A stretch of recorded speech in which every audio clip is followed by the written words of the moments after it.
2007. We are at the Atlanta History Center.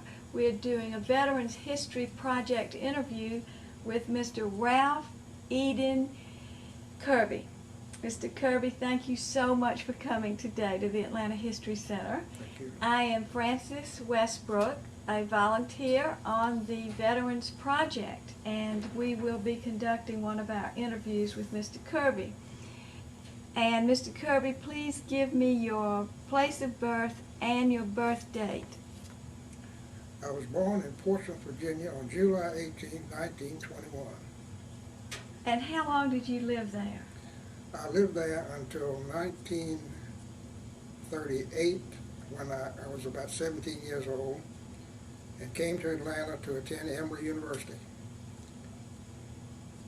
and spent the next 4 years in Atlanta before graduation and graduated really right into the Army. I recall that I was studying for semester examinations when Pearl Harbor took place. I was studying for final exams and I was unaware that morning that the attack had taken place. I didn't have a radio on, of course, and someone came in the room and said, Pearl Harbor is under attack. And that's when I first learned about it. But the next day, the university president, Harvey Cox, I believe it was, assembled the student body and in Glenn Memorial Auditorium and essentially told us, stay in place. Don't rush out and do something foolish. Stay in place until you're possibly called. I cannot remember whether we had registered for the draft prior to Pearl Harbor, but I think we must have, because shortly after the attack, I was called up almost immediately. And I wrote a routine letter, handwritten letter to my draft board up in Portsmouth saying, I only have a short time to go before graduation. It would be nice if you'd let me graduate, which they did. And but I can't recall whether we had registered for the draft before. We must have registered for the draft sometime before Pearl Harbor. But anyway, I was called up almost immediately, and I was allowed to graduate. But then the Army had me hanging fire for some months before I was inducted. I kept waiting for the mail to come through telling me to report, kept waiting and waiting and waiting, and finally I got in touch with them and said, what's going on? Please, if I'm going to be drafted, draft me. And which they did, and I went to Camp Lee, Virginia, where we were inducted. And after being there for a few days, going through the normal orientation process, being issued some uniforms and what have you, they put us on a troop train, and we didn't know where we were going. We were not told where we were going. And en route in that journey, the guys would look through the windows as we passed through little towns, trying to see from the station signs where we were. And we never could really determine that very well. But finally we rolled into Grenada, Mississippi, Camp McCain, which had been sort of horned right out of the woods. And I got off that car on a cold, blistery day, and I looked around and thought, this is the most desolate, barren place I have ever seen in my life. And there we spent the next, from February of that year, of 1943, through August of that year, in Camp McCain training. At about August, maybe early September, the division moved out of Camp McCain and bivouacked in the woods en route to Tennessee for Second Army maneuvers. And we were in Tennessee, in the Nashville, Lebanon area for about 3.5 months on winter maneuvers.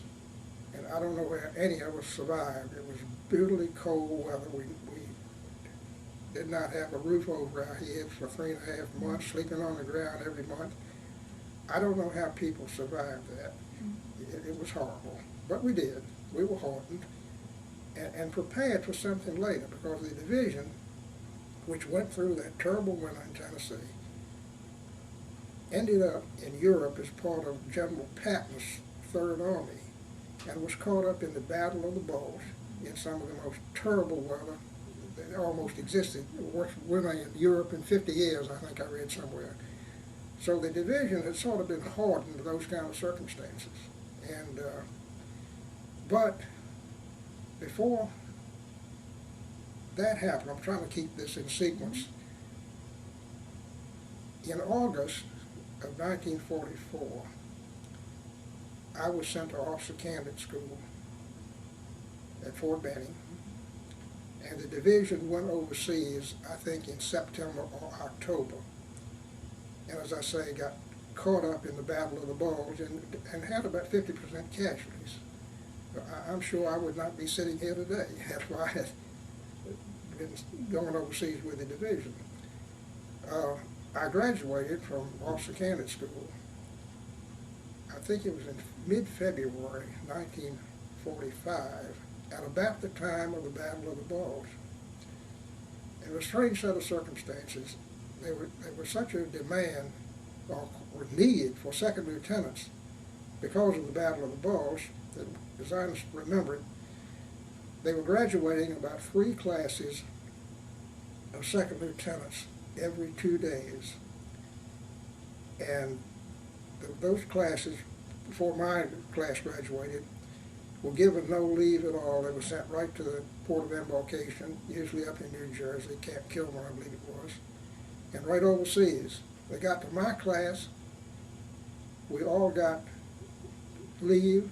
We were sent out to various posts in the United States. The classes that immediately followed by, again, got no leave, were sent right over to Europe. So I was lucky. I dodged the bullet, so to speak, on the Battle of the Bulge. I could have been involved in it on 2 occasions. And after that, I was sent to the 144th Infantry Regiment in Camp Swift, Texas.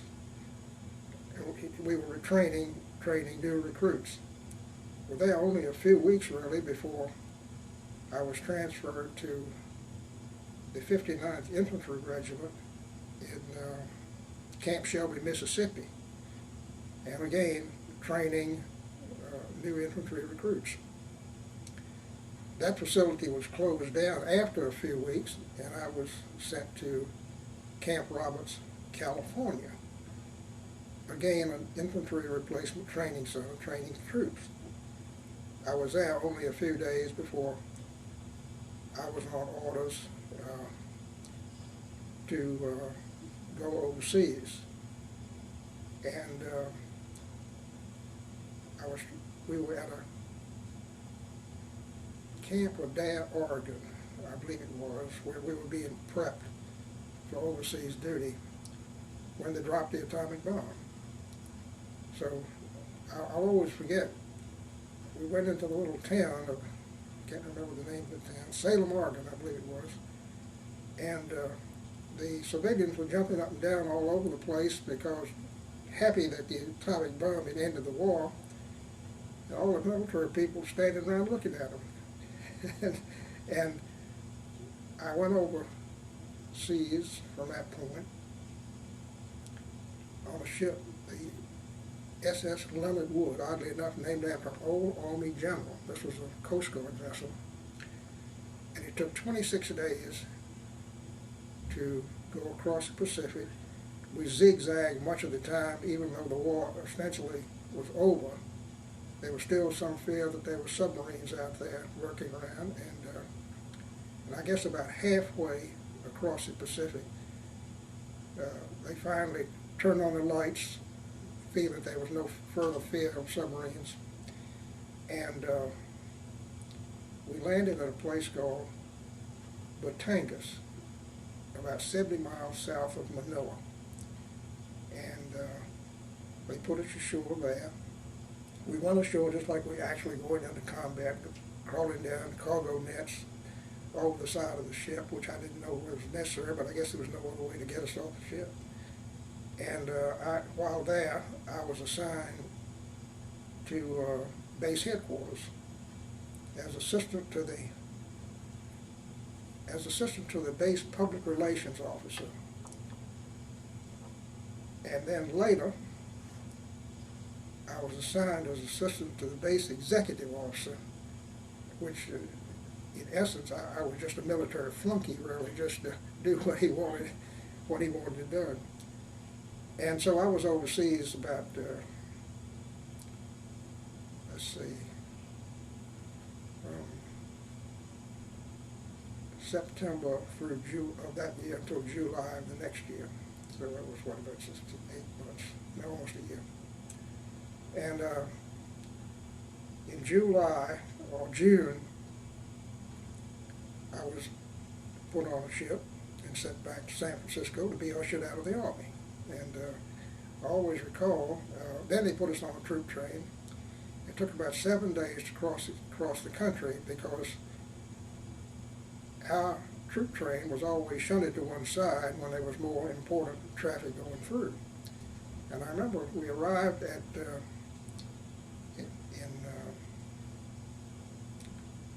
Camp Davis, California, I think it's, and where we were discharged. We arrived there 2 days before the 4th of July. And of course, everybody on the post just disappeared, and we had to sit around and twiddle our thumbs, waiting to be discharged, doing nothing for about 3 or 4 days. So I was discharged and managed to find a bus that was going to back home to Portsmouth, Virginia. And I arrived there in the middle of the night. I had to knock on the door to rouse my mother and grandparents, grandmother. And I thought how anticlimactic it was. Here I was back home, uneventfully, in the middle of the night, after all that had ensued in the previous 3.5 years. And that was it. Amazing. Lucky really, that I escaped being in the infantry the whole time. That the odds were against you surviving, and I was fortunate. Well, you, excuse me, you have donated a pistol to the History Center for the military collection. Right. Could you please tell us a little bit about that?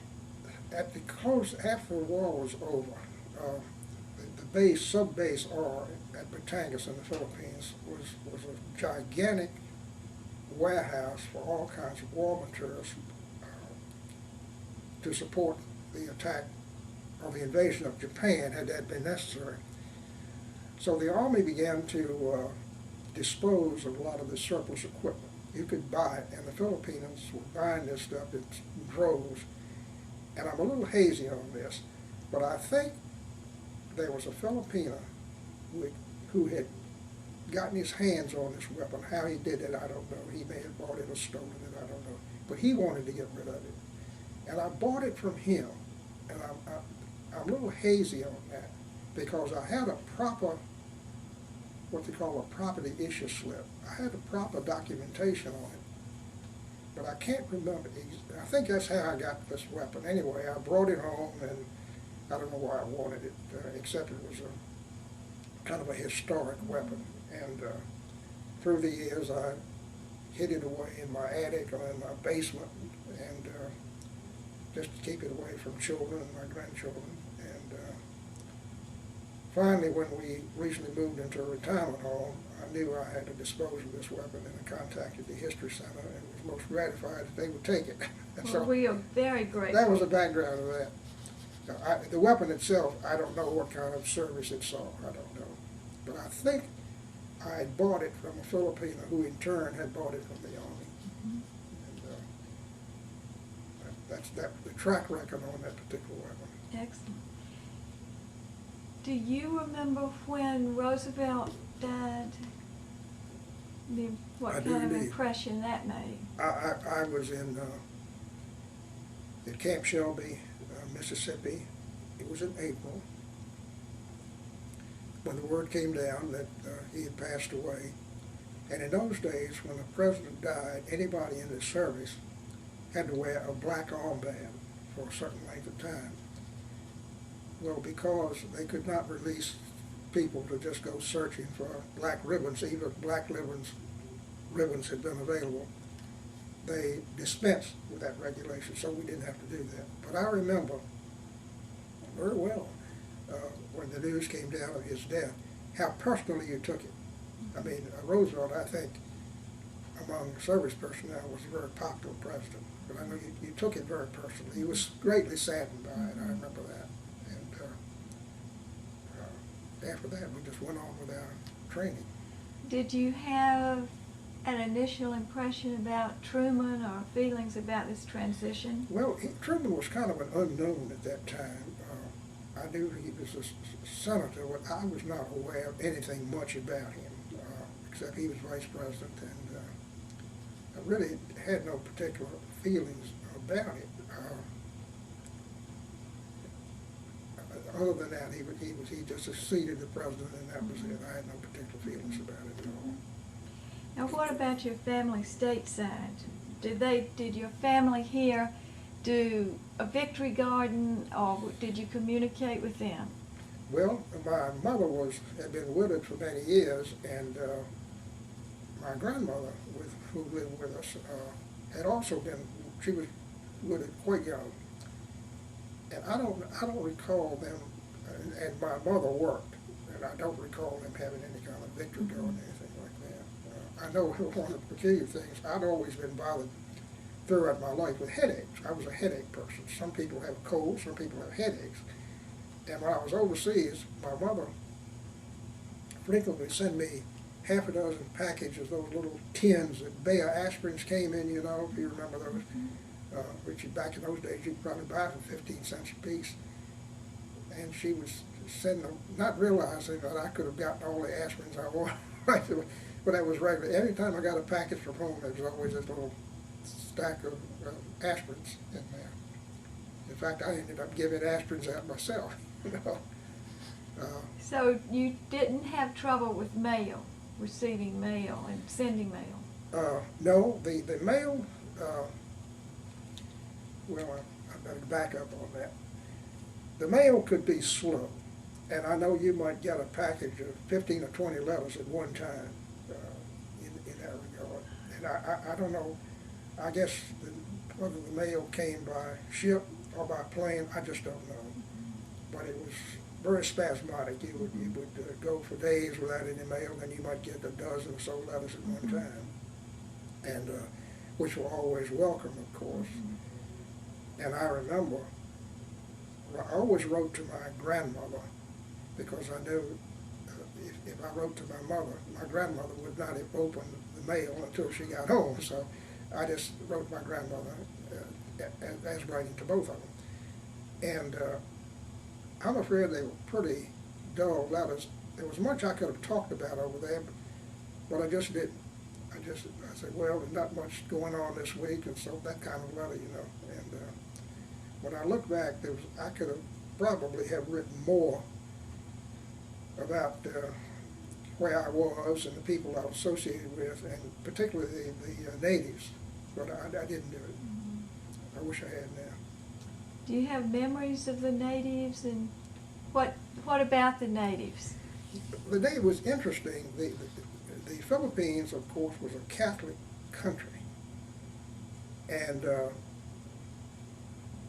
going back into the 1500s, I guess, and the natives who had gone to school, and most of them did, were really, I don't say inoculated, that's the right word, but they were deeply immersed in Catholicism. I mean, and also their school system was, I think, patterned pretty much after the American school system. They had the primary grades going through high school, and I know I went over that thinking, oh boy, this is my chance to learn a foreign language. But it was kind of a put down when I realized they could speak my tongue, but I could not speak their tongue. Because over there, from the earliest grades, the Filipino children were taught English. So they could communicate in my tongue, but I could not communicate with it. The way I was, the dialogue was Tagalog. And I never learned to speak a word, you know. And the natives spoke a very formal type of English. I remember one time, one of the little ladies, I must have passed her by and didn't speak. She said, "You did not greet me. You did not greet me." Now, we don't speak that way, but they spoke a very formal English, and very well. And they observed some of our traditions. They had formal weddings and that sort of thing. And I would think were pretty highly moral. Now, I won't go into this. I don't think this should be part of the interview, but something that I noticed. The middle to upper class Filipino women usually had nothing to do with the Negro soldiers. I mean, it wasn't a hostile thing, but they just didn't. I don't know what the word is. They just didn't socialize well, let's put it that way. I wanted to ask too, going back to the mail, did your family communicate what was happening with the rationing in the U.S.? Were they affected by that? I don't recall them being affected. Certainly, I never heard any kind of complaint about them at all. I remember one time I wanted a pair of dress shoes with leather soles, and you had to have a coupon or something to be able to buy shoes. And I know my mother sent me a coupon so I could buy these shoes, and it disturbed me. And I think I sent it back saying, "Well, look, you might need these yourself, not me." Then she in turn said, "No, I'm okay. You go ahead and keep it." So she sent it back to me. I remember that. And but I don't remember them commenting on any hardships at all. They just didn't. Well, I've got to ask, what was their reaction in the middle of the night when you knocked on the door? They did not expect you to be there. No, that's right. I remember living in a two-story house. My sister, who was unmarried at the time, I remember she threw up an upstairs window and said, "It's my brother." I remember that. And that was my welcome home. And I think the first thing I did was to sit down and drink a big glass of milk, which I had always done in my life. And the Army service put an end to that. But then I picked it right back up. And then what was your new life back in the States and at home? Well, I had to decide what to do. I knew that there was, from a job standpoint, there wasn't much. I was a journalism graduate. I didn't think that there was much in the Norfolk Portsmouth area for me career-wise. So I decided to go back to Emory and go to graduate school, and which I did. And one evening I was living back in a fraternity house, and I was sitting at the desk one evening reading a history book, apparently one of the courses I was taking. And at the time I thought, what in the world am I doing reading a history book after what I had experienced the previous 3.5 years? And I remember to this day, I said to myself, "Kirby, it's time for you to get out and face life," which I did. I went out and got a job. But I think what had happened was, I had, you went back into the sheltering arms of Emory University, you know, the security that represented. But it's soon apparent to me that it was time for that to be over. I had to get out and face life, which I did. And I went to work for a small publishing company in Atlanta, and then got a job offer at another small publishing company up in Baltimore, and worked there for 3 or 4 months. And I was married, in Virginia, and was there about 3 or 4 months when I got still another better job offer here right back in Atlanta at WRC Smith Publishing Company. So by that time I had a bride, and I returned to Atlanta without a place to live, and couldn't bring her south until we found an apartment, which I did, and went to work for Smith Publishing Company, where I spent the next 36 years. So it was sort of have a happy ending to that. Very much so. And your wife's name, and was she a native also of Portsmouth? She was a native of Portsmouth, Virginia. We had gone to the same Methodist church as children. I remembered her, but she did not remember me. And we met on a blind date after the war, and I guess I only saw her 3 or 4 times before we were married. And we were in communication over a year and a half or two, but actually hadn't seen each other more than 2 or 3 times. So we've been married now, be 60 years come March. So that's worked out. Congratulations. So your marriage took place after you were released from the service? That's correct. Mm-hmm. That's correct. Mm-hmm. Yeah, we were married in March 1948, and I had been released from the Army in 1946. Mm-hmm. It was about 2 years. Mm-hmm. And what is her name? Her name is Martha D. Kirby. And what does the D stand for? Davis. Davis. That was her maiden name. Martha Davis Kirby. Right. And children and grandchildren in the family? We have one daughter who was a graduate of Auburn, married a man who was also a graduate of Auburn, and we have 3 grandchildren, 24, 20, and 16. And are they here in the Atlanta area? They live in Roswell. The youngest granddaughter, of course, is in high school here. The oldest granddaughter teaches school at Kell High School, and the middle granddaughter is at Auburn. Mm-hmm. And it's kind of an Auburn family. And Emory. And Yeah. right. And they all get along fine. Great. Well, I want you to just take a moment and think if there's anything you would like to add of your reminiscences of that time in your life. Well, I think the thing that had the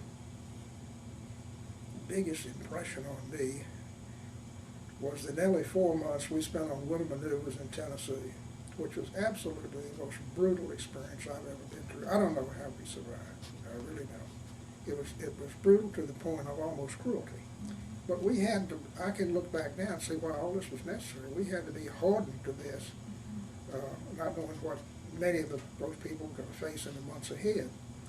But I do remember there was one fellow in my squad who had,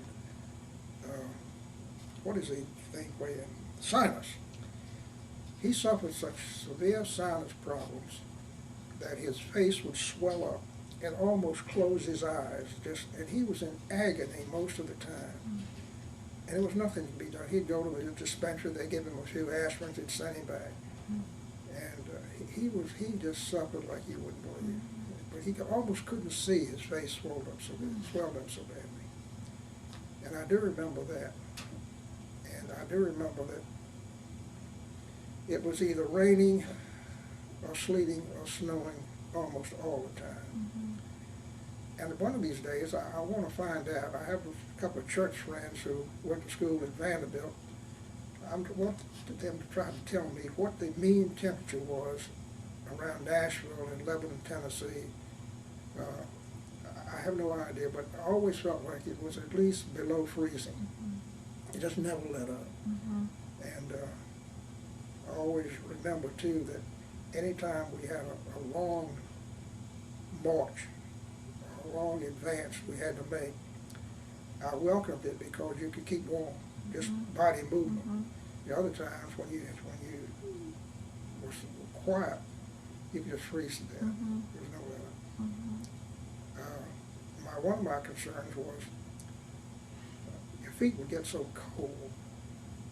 It was almost like you were on stilts, and you had no feeling in your toes. I didn't realize how much balance you get out of your toes, but when your toes are totally frozen.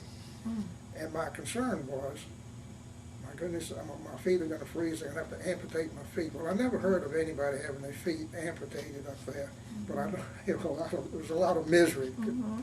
It really was. So that was kind of my recollection of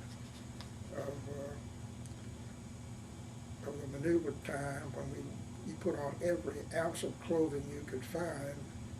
And I remember, of course, they issued us long underwear, long johns, Mm-hmm. but there was no warmth in long johns because they were made of cotton, Mm-hmm. and there's no warmth in cotton. We found that out. Mm-hmm. Wool, perfectly. Mm-hmm. Even when wet, wool gives you a certain amount of warmth, Mm-hmm. but cotton was deadly. Mm-hmm. But I say that's the reason I will never forget the maneuver period. One particular time, we were up there on Christmas of 1944. And of course everything shut down, and they gave us a good Christmas meal as best they could under those circumstances. But it was raining or sleeting, and by the time you went through the chow line, your mess kit filled with water, and you had to go back to a little pup tent and two people trying to get in a pup tent and eat, bending over. There was almost no way you could do it, and I remember that. Mm-hmm. Not happily, but I remember it. Right. Well, another question that has just occurred to me, after the war and after you returned to Atlanta, you had a long, successful career in publishing here in Atlanta. Yes. So I'd like to ask if you have any memories of specific people or occurrences or projects in that career. Yeah, I say I was working in Baltimore for a magazine, and the vice president of Smith Publishing Company here in Atlanta in some way knew me and offered me this job. A young man on his staff had passed away quite suddenly, and I came south to take the job, and over the years progressed up to be an officer director of the company. And along the way, I got very much involved in two industries, the hardware industry and the sporting goods industry, and really met a lot of memorable people that, people you were willing to share your life with over a period of time. And also, by circumstances, I became the manager of a trade association. I succeeded my boss in that role, which I thought would just be an interim thing, maybe help them out for a year until they could find somebody permanent. Well, that stretched out to be 28 years, and I did that. I was doing that in addition to my publishing company's duties. And through managing that association, I traveled all over the country and just met and got to be quite friendly with a lot of great people, as I look back on it now. And that was a worthwhile experience. Going to some great conventions and a lot of great resorts and that sort of thing, and thoroughly enjoyed it. And I remember in one industry, the hardware industry, the office of this association that I was managing were all widely experienced businessmen. And I would look around the room when we were in some sort of an executive committee meeting. It was almost being like royalty, They were so experienced and so admired, I thought, this is royalty. And I was happy to be exposed to that, of course. So that was a delightful experience, and which I never thought would stretch out from 1 year to 28 years, but it was great. Are there any Atlanta people, well-known people, you'd like to reference? Yes, and unfortunately, most of them have passed on today. I have one man who I'm still very close to, who's still alive, but most of the others have passed on. I mean, after all, I'm nearly 86 years old, and they were older than I, and almost none of them are left. Having worked with the sporting goods industry? Do Sporting you goods. still follow sports? Are you Oh, yeah. interested in the Masters and so forth? Right, very much so. Mhm. As a matter of fact, I was the publisher of the Sporting Goods magazine and went to a lot of the sporting goods trade shows, in which always attract a lot of the old athletes of prior years. Got to see a lot of those people, and it's amazing how well a lot of them. They weren't athletic bums by any means. A lot of them went on to do very well, and so I got to meet and know some of those people, which was interesting, of course. Any you'd like to mention? Well, I remember, I've got to tell you this one story. Back in 1934, University of Minnesota had, under Coach Bernie Behrman, had great football teams and was a national champion in one year. And I remember they had a big burly fullback named Stan Koska. Now this is trivia we're getting into now. And Stan Koska was the first back I ever saw who would just vault over the line and score a touchdown. And that name stayed with me 30 years, Stan Koska. Well, at a sporting goods show in Chicago one year, I was going down the aisle, and at the corner of my eye, passed by this fellow, and on his badge it said Stan Koska. So I wheeled right around and stuck my hand in, and I said, "Mr. Koska, I remember you so well." Well, it obviously made his day, because his face lit up like a searchlight. And he said, "I didn't know that anybody would ever remember me." I said, "Well, I remember you very well." And so we had a great visit. And so I had sort of experiences like that. I see Billie Jean King, the tennis player, and a lot of football players, and baseball players, Busy D, and Pee Wee Reese? Pee Wee Reese? I don't remember meeting Pee Wee Reese, but I remember meeting Stan Musial. and there were so many that floated through those sporting goods shows. Some of them were sponsoring the equipment, in the shows, and so that was always interesting. Well, you've had a wonderful career and interesting life, and I feel like there's much more that you could tell us. I would like to ask any thoughts for future generations, or any comments you'd like to pass along on motivation or... Well, I think the things I learned most in my working life, and I don't consider myself particularly bright, was, and I had to hire so many people during the years and had to let some go, that I would rather have somebody that's highly motivated to work rather than somebody that's just smart. I know that people who are just willing to work, who are highly motivated, sometimes can make up for less ability, and that's been my experience. Give me the highly motivated person every day. Great. And that's one thing I think I learned. Excellent.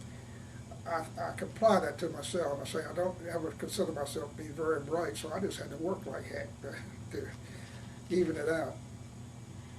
Well, thank you very, very much for coming today, and for all you've done through the years for the service of the country and of the community. Well, you're nice to say that. I feel like what we've talked about is just a mass of trivia, but that's my life. Well, it's very interesting, very important. So I want to thank you again. And Not at all. I was glad to do it. In fact, I thought this is a very interesting procedure. And I felt like I was coming in under false pretenses. Lord knows I was no military hero. Well, every experience is unique, and it's very, very interesting. Good. So thank you, sir, very, very much. Glad to do it. I should say this. I'm particularly proud of my 3 granddaughters. And the most senior of the lot took every academic and leadership honor there was to take it at Auburn. Everything across the board. I couldn't believe it. Not only that, she was a member of the homecoming court in her senior year. Good-looking girl. So I'm proud of that. Yes. And she's teaching school at Kell High School today very successfully. Seems to enjoy it. So she's made the most of her opportunities That's too. good. That's about it. Well, thank you. Thank you so much. Mr. Kirby, could you please tell us a little more about Batangas? Okay, Batangas was a port. Sub-Base R was headquartered at Batangas. Sub-Base R was a military installation to warehouse all kinds of military goods for the invasion of Japan. Batangas was a wonderful port, beautiful harbor, and ships were just coming in constantly all the time. And I found out, I didn't know this at the time, but found out later in reading MacArthur's biography that as a young engineering officer, he had helped to build some of those concrete docks right before World War I. And later, I learned in reading his biography that George Marshall had also served in the same area in Batangas, and because it was such an important installation for the Army, and so both of those historic old generals had served in that, and that was interesting to me. Very interesting. That those concrete docks were still there. It shows they did their job very well at an early age. Must have. They were both young men at the time, and I've often wondered, at Batangas, which had been leveled by the Japanese, there's nothing there almost, and it was pretty primitive. And I wonder what it would have been like when they were there, you know, in maybe 1911 and 1912. It would have been pretty primitive living then, I'm sure. Not easy conditions to be doing such construction. That's right. That's right. Well, thank you again.